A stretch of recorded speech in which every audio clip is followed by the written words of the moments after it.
Today's mindful moment, packed with insights but designed to fit into your busy life. One deep dive at a time.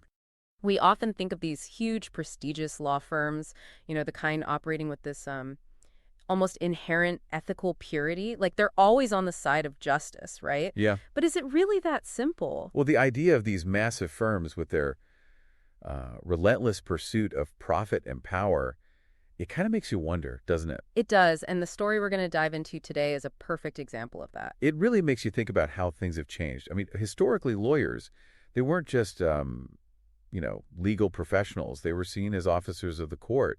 There was a real emphasis on ethics, a sense of public service. Yeah, it's almost a completely different world now. The whole idea of a law firm as this huge, commercially driven machine, that's a pretty recent development. And that's exactly what we're going to explore today, the evolution of Jones Day, from a Cleveland-based firm to this global legal powerhouse. It's an incredible story. And we'll be using David Enrich's book, Servants of the Damned, as our guide. It's a really meticulously researched book. You get this behind-the-scenes look at the firm's history and practices. So think of this deep dive as your express ticket to understanding not just Jones Day, but the forces that have shaped the entire modern legal industry. It really raises some important questions about how the way legal services are delivered, how that affects the delivery of justice itself. Exactly, and what it means for society as a whole. As law firms gain more and more influence, what are we gaining and what are we losing? Let's start by going back to the early days of Jones Day.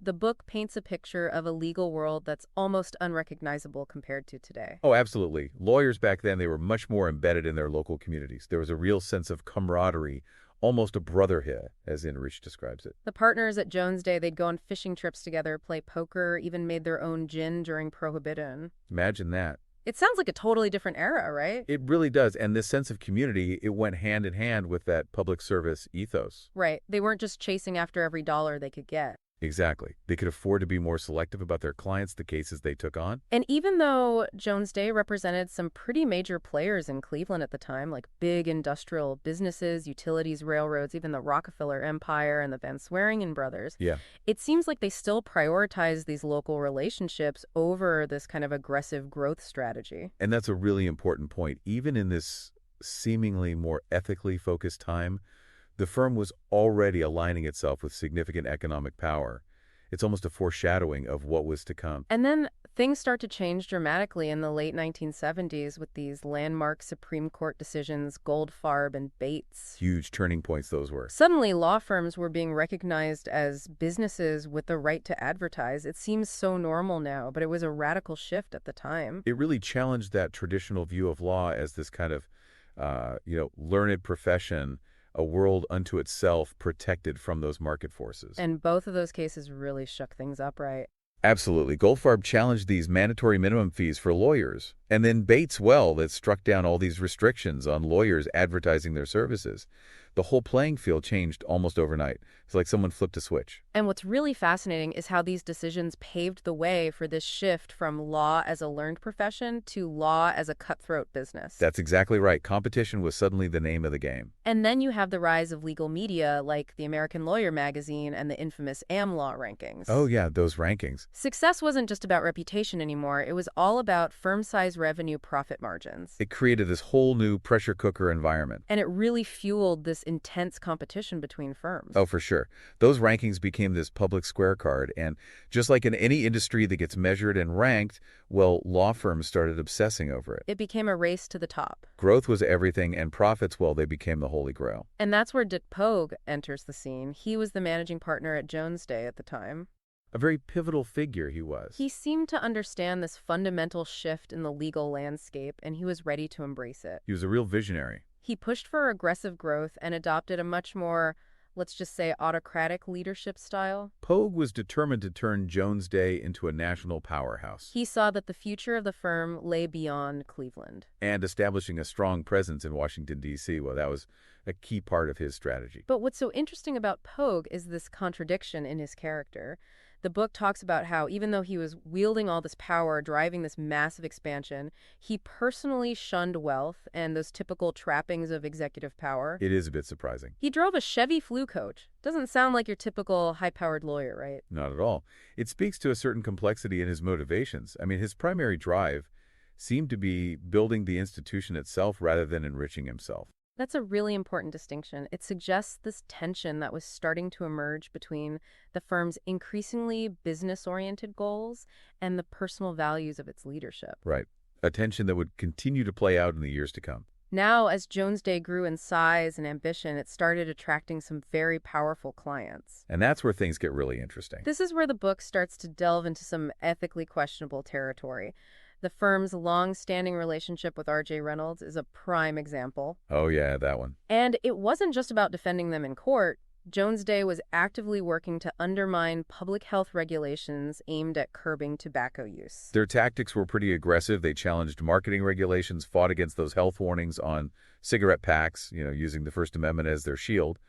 And they even went so far as to threaten lawsuits against cities and towns that tried to restrict tobacco sales. It really shows how a firm with vast resources can be used to potentially silence dissenting voices or undermine public health measures that threaten their clients' bottom line. You can really see this power imbalance at play. It raises serious questions about how far a firm should go in advocating for its clients, especially when it comes to public health. And their efforts to downplay the addictive nature of nicotine were particularly troubling. I mean, crafting congressional testimony for R.J. Reynolds' CEO suggesting that cigarettes were no more addictive than coffee or Twinkies. Wow. That's really pushing the boundaries of ethical advocacy. While they have a duty to represent their clients, there's definitely a line somewhere, right? It makes you wonder, at what point does it cross over from zealous representation to something more problematic? And then there's the case of Gary Huber. Right, the scientist. He had done all this research showing the dangers of smoking, very clear-cut findings.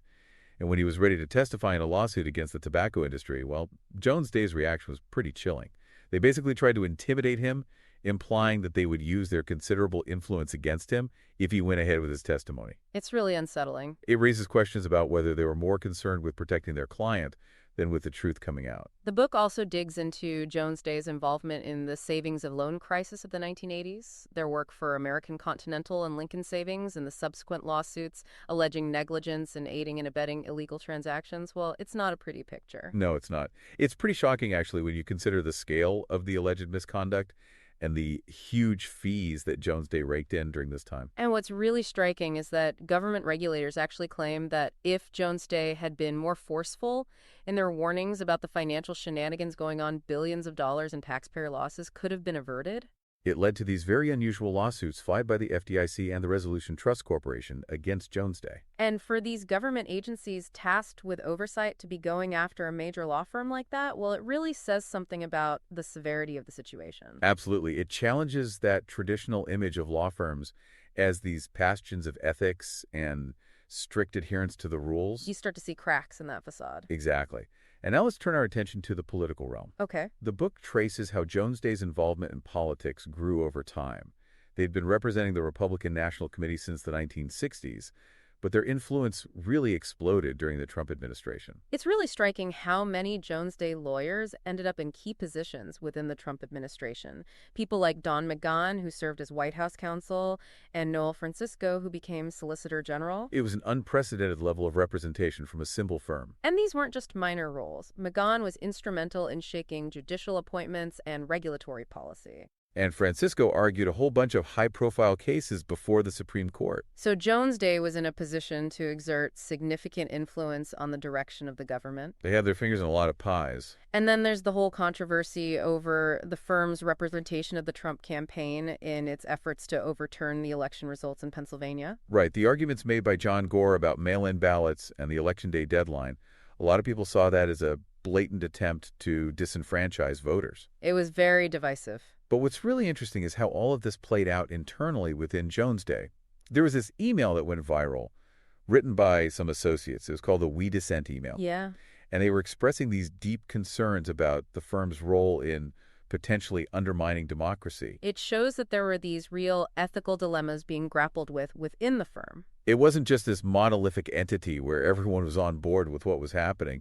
There were definitely dissenting voices. And even after the Trump administration ended, the book shows that Jones Day continued to be involved in politically charged issues. Like challenging the structure of the Consumer Product Safety Commission. And representing Mitch McConnell in a legal brief that argued for a more activist role for judges in campaign finance law. It suggests a certain rightward tilt within certain segments of the firm. And, while we've been focusing on these major cases and these high-profile political connections, the book also highlights a number of instances that raise these more localized ethical questions and reveal internal conflicts within Jones Day. Yeah, little things that start to add up and give you a sense of the culture within a large and complex organization like that. Like those overbuilding allegations in the Munich office involving Christian Meister. And the whole dispute with Anand Pathak over that Indian associate office, Pathak and Associates. They offer these glimpses into the potential conflicts that can arise between the pursuit of profit and ethical conduct. Exactly. And if you're interested in exploring this further, resources like Mindful Moments,